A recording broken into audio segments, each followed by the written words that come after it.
All right. Do the All yeah. right. All right. What's up, guys? Welcome to the Inside Scoop. Sorry, I'll get rid of the. Welcome to Inside Scoop with Alex and Jeff pre-show. What's up, Alex? How you doing, my friend? I'm doing all right, man. It's a little different. Normally, we do the pod, then we do the post show, but this Well, this week is it's a all little new, different. really. Anyway, come on, think about it. Last week was the first time we did it that way. Anyway, so we're Word. switching it up. We're testing some things, so we're excited about it, right? We really kind of introduce new things pretty much every week, you That's know? right. That's right. That's right. So, So, guys, just so you know, our podcast, we are going to, right after this, we're going to interview the world famous, I call them the dynamic duo, like the teacher student, like I think everyone notices them two together, and it's Sean Elliott and Gina Thornton, both world champions, amazing yep. coaches, and just seeing how we're just gonna get into it tonight with them. And so you guys, 8 a.m. tomorrow morning, will be able to check out that podcast. And we are going to right now just kind of we want you guys to kind of share maybe some of your favorite memories, in the comments, or something that you remember. What maybe your best fight of Gina or Sean, Or Sean. or just a memory that you have of them. Let's share some of those throughout, and we'll start highlighting those as well. All right. But first, what do you got for me, Alex? What do you got for the So, people? I'm pretty emotions out on my sleeves. It's really Yes. easy to figure out what it is I think, what I feel, because they're a little filter, but not a a lot, little bit, right? It's a little, but not a lot. So last week was my first filter. So we always have like fun news, shout outs, birthdays. So Right. I don't have great news. Right. Last Saturday, a week ago Saturday, uh, my grandmother passed away. It wasn't due to COVID. All right, it was a little different. She's 92 years old.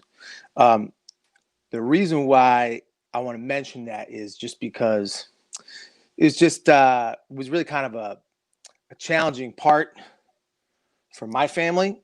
My family has so many weird and interesting dynamics. My grandmother's name's Sylvia, but apparently, I'll get into this one later. Her Italian name, because she's from Catania, Sicily, her Italian name is Salveria, which I didn't know my entire family had English names and Italian names until I was 30 years old. But it wasn't like their English names were like Joe, or Frank, Right. They're pretty much Italian, but I'll get into that story another time. So that was interesting. But it was it really kind of shook me a little bit. My mother-in-law, or not my godmother actually lives out in your general region of the area. My uncle Scott, they live in Vienna, Virginia. Right. Yeah. Right. So yeah, they're not incredibly far from you, as far as the nation goes. But she had power of attorney over her. She was 92 years old. It was just kind of like, all right, we'll put you in a home, kind of thing. And she had some Alzheimer's, and it was really kind of heartbreaking. And I don't know if anybody's ever had anything like that. Had a family member like that. So I'm just gonna get two stories. One is about my experience with her and Alzheimer's, and then another one's just gonna be how they came to America. So my experience with her with Alzheimer's, it was I don't think I got the full depth of what it's like and the challenge of what it's like having a family member with Alzheimer's, because the couple times I got a chance to see her when she had Alzheimer's, it took her like 5 minutes to figure out who I was. And then we were like right there. But apparently I was different. Like my mom went there to go see her, and it took her like 2 days to figure out who she was. All right. So that's going to break your heart. So it was really interesting, the way that happened. It's really, really tough. Now, here's the interesting thing. I'm gonna tell you this, and there's a lot of people on here who's got families, immigrants, or immigrants themselves. So, my family, like I mentioned, they're from Catania, Sicily. All right, which apparently is like the hood. Right? I didn't know about this until I think I was talking to, come on, Blitz them all. What's it called? Senor Sweep himself from Sicily. What the heck? Gregorio DeLeo. Right? I was talking to him, and he's like, basically, he alluded to, yeah, man, it's like the hood. He's like, yeah, I don't really go over in that area. I was like, all right, man, whatever. You're gonna know more than me. I ain't been there. So, it was my grandfather had a 5th grade education. That's it. Okay. My grandfather and my great uncle, Joe, my grandfather Mariano, and my uncle Joe, they just were in this mind. They were just working one day, and they were like, hey, we're going to go to America one day, which is basically like the equivalent of saying, hey, we're going to get $1 million tomorrow, right? It was like, it doesn't friggin' happen. So because he was the youngest, my uncle, right, they just figured out, all right, it's easier if we pool a way to figure out the entire family pooled for you to go to America. Now, here's the interesting part, right? And I'll try to Cliff Notes this thing because it's really freaking weird. So they go, okay, we got to get you to where we know other Italians are. So we said, we're going to get you to Philly. But apparently that fell through. Right? Couldn't find anybody and couldn't get him to Philly. So they get him to Chicago. All right. So now he's in Chicago, which there are plenty of Italians. You can find it. You can find your way. If you don't know any English, which you did not, right? You kind of figure out some areas where some people you could talk to, right? So he finds this guy. He's got to get a job. If he gets a job, he can kind of apply for residencies. A whole laundry list of things. Right. So he finds. So he talks to enough people that say, "Hey, there's this guy. He runs a fruit stand. You might be able to get some work from him." Now, this is 1968, by the way, right? So they say, "All right, yeah, what's his name?" So his name's Dominic Caputo. Fast forward to today. Caputo's is like one of the largest, one of the best like grocery stores you can go to, right? Out in this area. It's like what? Right. Yeah. So anyway, gets him a job, meets this woman named Faye, right?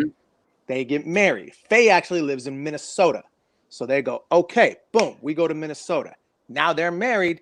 Now he's a citizen. Now what he can do is a whole big thing. So he's like, and my Aunt Faye, she's the one. Bless her. All right. She's the one who took care of everything. Go, okay, now we can sponsor some families. They didn't sponsor like a family. They sponsored 4 families. 4 families Wow. in one house. Wow. Immediately after they got married. So my family came here in 1970. Right. Didn't know one word of English. But now they can't really stay. So in order for them to stay, they got to figure out how we can get a job. And a lot of Italians in Minneapolis, right? Right. There was like the Dia Rosas and the Delmonicos and us. That's it, right? Right. So my great-grandmother gets a job, and my great-grandmother and my grandmother get a job working at this corner store called Delmonico's on Hennepin Avenue in Minneapolis, making cannolis. That was the way that they were allowed to stay for a period of time. Now they can stay for a period of time. Now they have residency. Now my grandfather can get a job. It was like that. And it was a long laundry list just to be able to come here. Wow. So now here's a weird part. I don't know one word of, I know more than one word. Right. I can't have a conversation in Italian. I can't. Right. So, and I told my mom that one time, like, no. Why? How come? Why didn't you sound like I could just make it up myself? Gotta have someone who's teaching me. Right. She goes, we actually tried. I said, what are you talking about? She goes, well, we did. I spoke Italian to you around the house, and you would respond to us just like any other kid would respond in any other language. I go, sorry. I said, what's the problem? She goes, well, sometimes when you go to school, you would use Italian words there too. I said, so again, what's the problem? She goes, well, there's no Italians in Minnesota. Right. So they thought you were dumb. They thought you were just making up your own language, and they were advising to hold you back because you kept making up your own words. They thought that you were special. Wow. So I'm like, are you kidding me? That's crazy. Apparently I was in like 1st grade. I don't remember any of this, right? So she's like, that's it. He's an American. I'm going to raise him like an American. That's it. No more Italian. I'm like, wow. Jeez. So trippy. Yeah. So the end of the month, my grandfather already took care of everything before he passed in 2001. Okay. So wow, 20 years ago. Isn't that wild? Yeah. My goodness. Yeah. Got it. So he took care of everything. So now her body's in Arizona right now, which is where they're from. So the end of the month, I'm going to Arizona and I'm going to do that thing. So the podcast that we're going to do at the end of the month, I'll actually be in Arizona when we're doing that one. So that'll be interesting. Got it. All right. Don't mean to take up too much of the time, guys, but I just want to let the insiders know that's been something I've been struggling with for a while. So if you guys could send prayers my way, that would be helpful because it's been kind of challenging. And you know what? I'll tell you why. So my grandmother, here's one thing. This part messed with me. This messed with me a lot, right? Okay. So my grandmother kind of, she was kind of losing it, right? Right. So she had all this money that was coming in. My grandfather took care of her, right? Yeah. So apparently she just started selling everything she had. Any kind of family heirloom, she got rid of everything or gave it away or threw it away because nobody knows. They're like, where is it gone? Except for the things I gave her. Right. My godmother's like, oh yeah, Jim, thank you so much, Jim. That means a lot, right?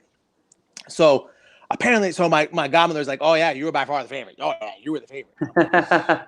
Actually, it would have been easier if you would have said like, yeah, she barely remembered you, because then it would just, but that kind of messed with me. So so there's that. Right.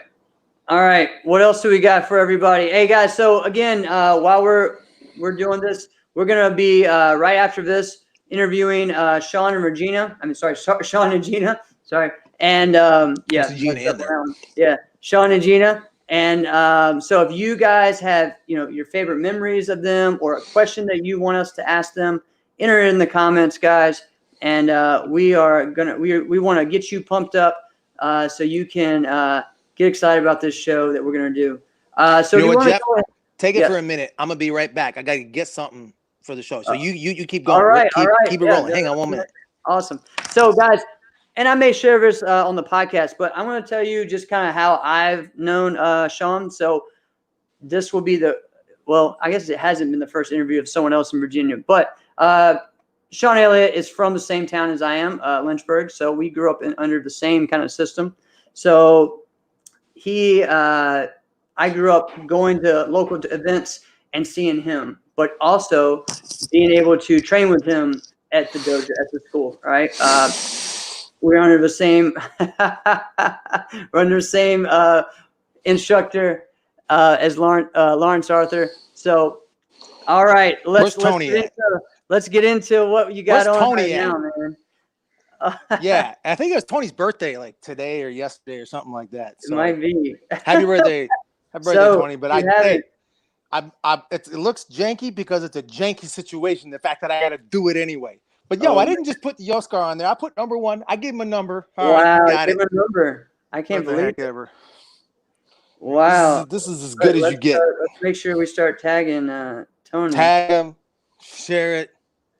I can't really get to work for me, but let's see. There we go. It's whatever.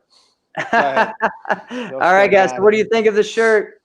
Leave it in the comments so we can. I hate the shirt. It's ridiculous. Well, it's not very comfortable. You got duct tape. No, it's not. Hey, at least you got a V-neck. Yeah, you did. Mike's telling me I talked myself into it. I did myself into that. But you know what though? While I talk, it's not like. Wasn't it supposed to say? Oh. But were my predictions any different than yours on his fights? No, I know, but I didn't say what you said. I said it was going to be close and it was going to be tough. I love you, You didn't say that? You didn't say you were supposed to say that? I don't know. No, I'm not going to say I love you, What's up, Julio? What the heck is that? Not saying that. Oh, man. All right, guys. So yeah, you know what it is? It is being creative because I was like, I don't want to ruin. This is one of my favorite undershirts. I don't want to ruin none. You could have gone to somewhere and got another one, man. You didn't have to ruin your favorite. I planned on it. I fully planned on it. I only planned to I was only supposed to have a half a day, but I got customers from hell, man. I tell you what. If anybody knows anything, you know what? Forget it. I'm not going to get into it. It's going to piss me off. Oh man.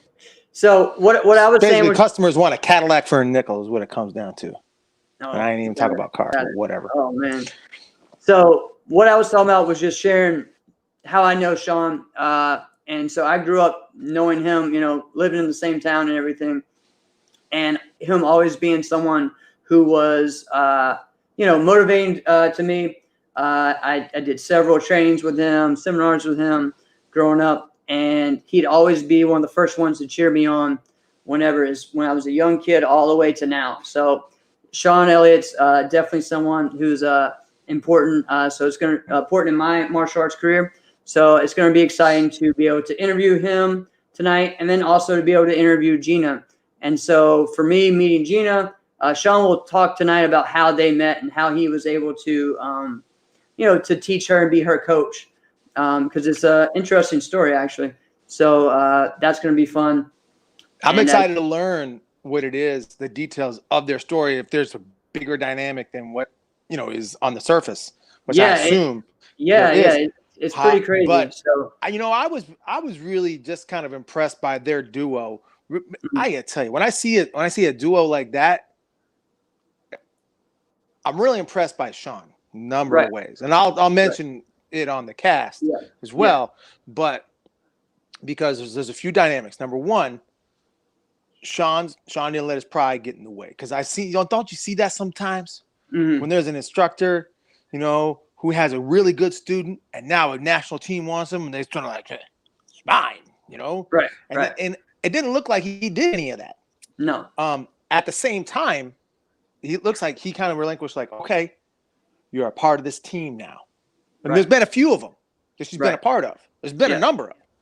Yeah. But still always being right there. Being there. Yep. Yeah. And I had a couple conversations with him about that. Like, and I remember I had a conversation that was like, hey, so how's this whole Paul Mitchell thing going? And we had a conversation about that. Right. And we kind of talked about, like, I was like, so what kind of events are you going to be doing? And he's like, well, and he kind of told me about some other things. Good and not ideal. Right. So, and that's also what comes with being on a team. Whether it's you got that dynamic or it's just yourself. It ain't all rainbows and unicorns. That's right. That's right. Yeah. One of the things is, man, it's just like Sean and Gina would drive anywhere. And I've driven with them to New York several times. They drove to like Miami and then came back for a tournament, like in the same day. From it's pretty far, like really far. I've never driven it, so I don't know. I don't even. And then they've driven from like Canada all the way back down.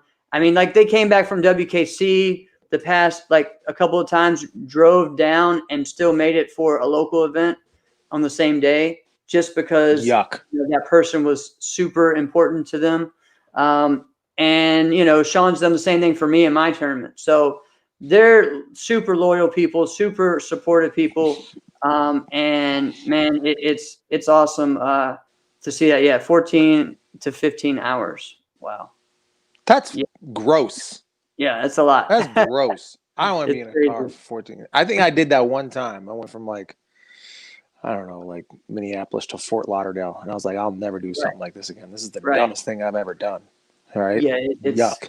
I did. I mean, I've driven to Texas to Fort Worth, and it doesn't make sense unless you're doing it with other people, so that now you don't have to pay for all the gas. You're like, oh, look at this, like I don't have to do that, because if you just pay for the gas yourself, then you're like, Well, I mean, like it wouldn't be that much more if I would have just drove or if I would have just flown. Gina flew to Quebec and Sean drove there.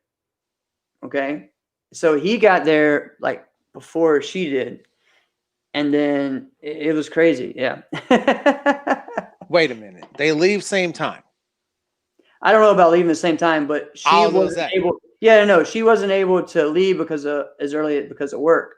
So he drove, and she got on plane, and then she ended up being like late, like getting there like right as her division was about to start. So yeah.